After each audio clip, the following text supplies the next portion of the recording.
Bonjour à tous. Alors voilà quelques petites explications sur le type d'exercice qui est le suivant. On vous donne par exemple la valeur de cosinus d'un réel, la valeur exacte, et on vous demande le sinus de ce même réel. Ou bien on vous donne le sinus d'un réel et on vous demande le cosinus de ce même réel. Voilà, sans utiliser de calculatrice, bien évidemment, et en donnant des valeurs exactes. J'ai commencé par un exercice qui est plutôt difficile. Je n'en ai pas vu des si difficiles dans votre livre. Donc, on vous donne le cosinus de l'angle de pi sur 5 qui a comme valeur racine de 5 moins un quart. Donc déjà, racine de 5 moins un quart, c'est un nombre qui est déjà de vue, à première vue, difficile. On va s'intéresser donc à savoir comment on va obtenir le sinus de 2π sur 5, sans calculatrice, sans valeur approchée. Pour cela, on va utiliser deux choses. Première chose, le cosinus au carré d'un angle plus le sinus au carré de ce même angle, de ce même réel, égale 1. Alors, je dis angle depuis tout à l'heure, c'était le programme de l'année dernière. Cette année, on doit dire réel. Donc, cosinus du réel x au carré plus sinus du réel x au carré égale 1. Voilà. Donc là, ça me donne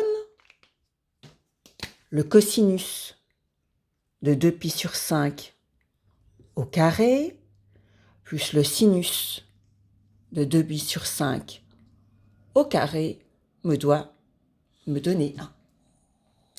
Donc, mon inconnu est donc sinus de pi sur 5. Je vais donc isoler sinus de pi sur 5 au carré.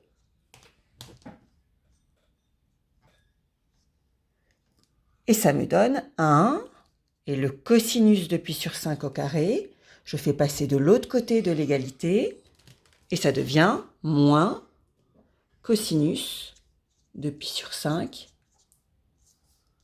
au carré. Donc j'en suis là. Je n'ai plus qu'à remplacer cosinus de pi sur 5 par sa valeur qui est donnée dans l'énoncé, qui était de racine de 5 moins un quart. Ce qui me donne, j'efface, cosinus, je ne sais plus où j'en suis, sinus de pi sur 5 au carré égale 1 moins, donc je remplace cosinus de pi sur 5 par racine de 5 moins un quart, le tout au carré. En fait, la difficulté de cet exercice, et c'est pour ça que les autres exercices de votre livre ne sont pas aussi difficiles, c'est d'effectuer ce calcul racine de 5 moins un quart, le tout au carré. Donc, première chose, on ne va s'occuper que de ce calcul. Voilà. Alors, vous avez ici racine de 5 moins un quart au carré, ça fait racine de 5 moins 1 au carré, sur le carré de 4 qui vaut 16. D'accord? Et au numérateur, j'ai ici une belle identité remarquable que vous avez reconnue, qui est l'identité remarquable a moins b au carré. Je vous rappelle, votre identité remarquable, a moins b au carré égale le carré de a moins 2 fois le produit a par b, on appelle ça le double produit, plus le carré de b. Donc, je vais appliquer ça à racine de 5 moins 1 au carré. Ça fait le carré de racine de 5. Le carré de racine de 5, par définition de la racine carrée, c'est 5. Moins 2 fois racine de 5 fois 1, plus le carré de 1 qui vaut 1. Donc ça me donne, en réduisant 5 auquel j'ajoute 1, ça fait 6, moins 2 racine de 5. qui est un nombre aussi un peu difficile. Racine de 5 moins 1 au carré donne 6 moins 2 racine de 5. Que je remplace. Donc, racine de 5 moins 1 au carré, on a dit que ça faisait 6 moins 2 racine de 5. 16e. Voilà. Et il va falloir ici que, vous avez vu, je viens ici, je me suis occupée que de ça. Racine de 5 moins 1 sur 4 au carré. Je remplace donc ce racine de 5 moins 1 sur 4 au carré par 6 moins 2 racine de 5 sur 16. Ça me donne 1 moins 6 moins 2 racine de 5 sur 16. Et là, j'ai à mettre au même dénominateur. Donc 1, au lieu de garder 1, c'est combien de 16e? 1, c'est 16 16e. J'ai plus qu'à effectuer ça. Alors, on fait très attention, vous avez l'habitude, à ce moins devant la barre de fraction, puisqu'il agit et sur le 6 et sur le moins de racine de 5. Ce qui me donne 16 moins 6 plus de racine de 5 sur 16. Je réduis, 16 moins 6, ça fait 10, plus de racine de 5 sur 16. Et là, j'aurais pu simplifier par 2, parce que 10 et 2 et 16 sont des multiples de 2. Je ne vais pas le faire, parce que je veux garder ce 16 ici, parce qu'après, j'aurai à prendre une racine carrée, et racine de 16, ça fait 4. Donc, je laisse comme ça. Ainsi, pour l'instant, que sait-on de toute cette première étape? On est arrivé à sinus de 2pi sur 5 au carré égale 10 plus 2 racines de 5 16e. Voilà. Alors là, attention. Là, l'exercice va être plus simple que certains exercices de votre livre à partir de là.